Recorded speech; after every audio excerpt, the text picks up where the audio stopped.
Hey board gamers, BJ from Game Gumbo here, back with another unboxing. This time we're taking a look at a Next Move game. They've had a lot of success with these four-number games. We love Azul, Reef was a big hit, 5211, I could take it or leave it. But what about the next one in the series? BEEZ by Dan Halstad. It's a beautiful abstract game. Let's take a look inside the box.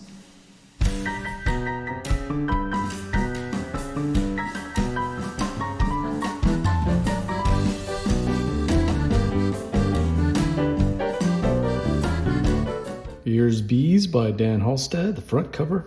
It's from Next Move Games. You know them from Azul and all those other four-letter games. It's as colorful and it looks as amazing on the table as some of those games. And of course, it's got art from Chris Quilliams, one of my favorite artists over from Montreal. Does amazing work. If you've seen any of his other work and things like Coimbra and all those other games, just absolutely gorgeous. Let's see what's inside this box. BEEZ will play 2 to 4 players, looks like, according to the box. It's 30 to 45 minutes. Kind of typical of these Next Move games like Reef and Azul, other little four-letter games where it doesn't take that long. Ooh, this is some fresh. Oh, I love that smell. Oh. Instruction for how to put everything back together. Make the little insert, I guess. We'll see. I'm not actually sure what that is. I'm gonna have to take a look at that in a second. Here's the rule book. Rule book is gonna come. This is the English version.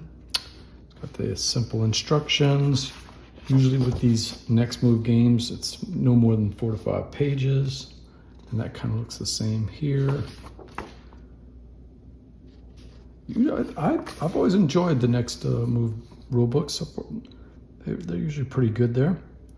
Let's see, he's got some additional setups, rules for 2 players if you want to play, and even some advanced rules.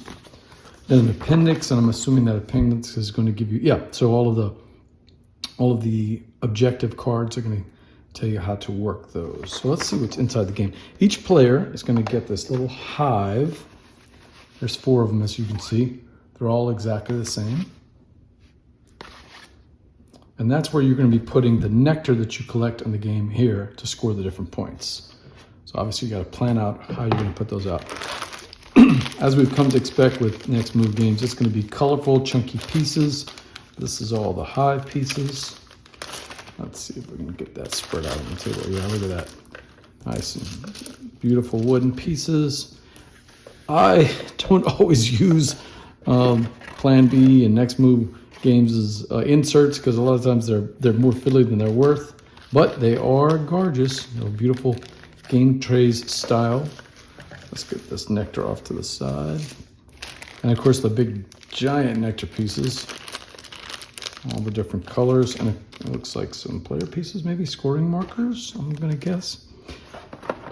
Here's why people are talking about BEEZ, because every time Next Move or Plan B comes out with a game, all the parts are just amazing, and that's what we got.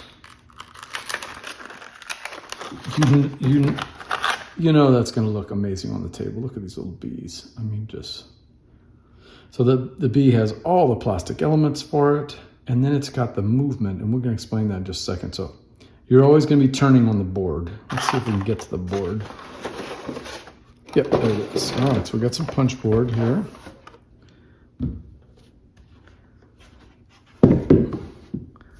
Got some punchboard.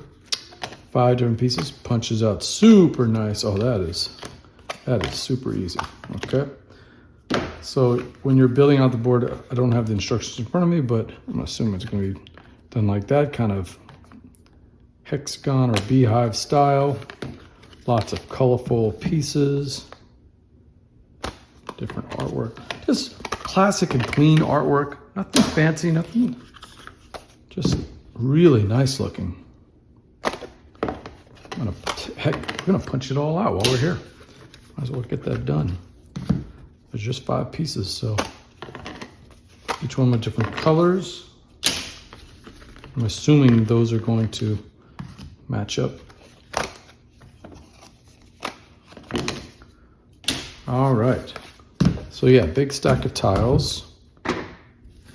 Got all the things. And we've got the rule book. So when we're setting up the game, we've got all the different flower tiles. Each one, there's 3 of each color. Right?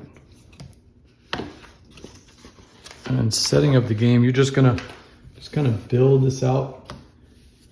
You're gonna place this, we're gonna look for the start tile, which is gonna be that one with the multiple. Let's see if we can find it here. It's gonna be the one with the multiple pieces. Well, I'm looking. Beautiful pieces. I mean, look at that artwork. That's just great. All right, let's see what else we have here. We've got the start tile. It'll go in the center, right? And you'll build it out by just connecting all these pieces to it. And of course, we'll put the little bees just raring to go out on the tile and build it out from there. And let's see what else we have. So we've got some objective, well, we've got a scorecard. We'll talk about the scorecard real quick. So nice and easy. Got a big thick pad of scorecards. Handy to have that. Love having that. Love how it just fits right in there. Take a look. I just love these game trays where it's got all the different, it actually tells you where to put each of the tokens, and it always has the nice little name just like Azul does. That is nice. All right, so let's see if I can get this open real quick. All right, so the different cards. Oh, gorgeous artwork there again on the back. Nice. Oh, so these are going to be, it's going to be scoring cards. So at the end of the game, you'll get 2 honey drops for each of the pink nectar that you get into your board. So if you can get the pink nectar on your board there, get some scoring. Oh, and it fits different. It fits both kinds, the big ones and the little ones. Same for the yellows and the blues and the whites and the reds. So scoring points at the end of the game, that's one way of scoring. Trying to collect different colors. So this is 2 for each of the different colors. You're trying to collect more than those. Then of course, what you would expect in an abstract game like this, trying to get patterns, right? So arranged as a bow, arranged in a straight line, arranged in a triangle shape, scoring more and more. On these a little bit more complicated.